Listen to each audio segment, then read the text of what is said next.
Vous êtes propriétaire d'une résidence construite il y a plus de 30 ans?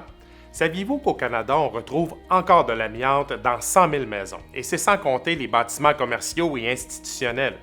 Mais est-ce que c'est si dangereux qu'on veut bien nous le laisser croire? Mais pour nous en parler, quelqu'un qui travaille dans le domaine, il est technologue professionnel et président de SR, Sébastien Roberge. Bonjour. Bonjour, Yannick. Sébastien, d'abord, à quel endroit dans un bâtiment on peut retrouver de l'amiante?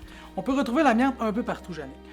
Certains matériaux au niveau des murs, au niveau des plafonds, dans les entretoits, la fameuse vermiculite, au niveau des isolants mécaniques, tout ce qui est, exemple, les systèmes de chauffage, on peut retrouver l'amiante un peu partout.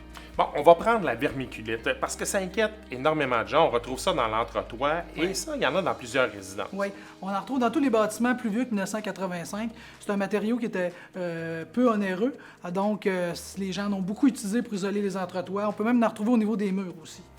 De quelle façon on peut détecter ou on peut savoir si notre maison renferme de l'amiante? D'abord, ce qui est important de déterminer, c'est quoi l'année de construction de mon bâtiment. Il y a 3 dates importantes à se rappeler. 1999, pour tout ce qui est isolant mécanique, justement quand je parlais des systèmes de chauffage, tout ce qui est conduit isolant. Ensuite, on a 1990, tout ce qui est flocage au niveau des plafonds. Les fameuses fleurs qu'on peut retrouver dans nos résidences peuvent contenir de l'amiante. Puis 1980 pour tous les autres matériaux. C'est important de savoir la date justement pour identifier ceux qui peuvent en contenir.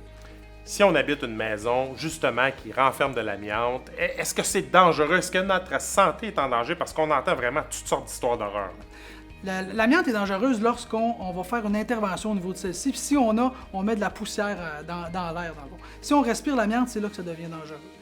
Donc, si le matériel est en bon état, puis on respire pas les poussières, il n'y a pas de danger pour la santé lorsque le matériel est en bon état. Donc, si on décide d'entreprendre des travaux de rénovation, j'imagine à ce moment-là qu'il y a des actions à poser. C'est dans ce cas-là que notre équipe va pouvoir vous aider. Dans le fond, nous, notre équipe va se rendre sur place, on va prélever des échantillons afin de vérifier s'il y a de l'amiante ou non dans les matériaux. Puis par la suite, on pourra recommander les procédures à prendre pour faire les travaux de décontamination.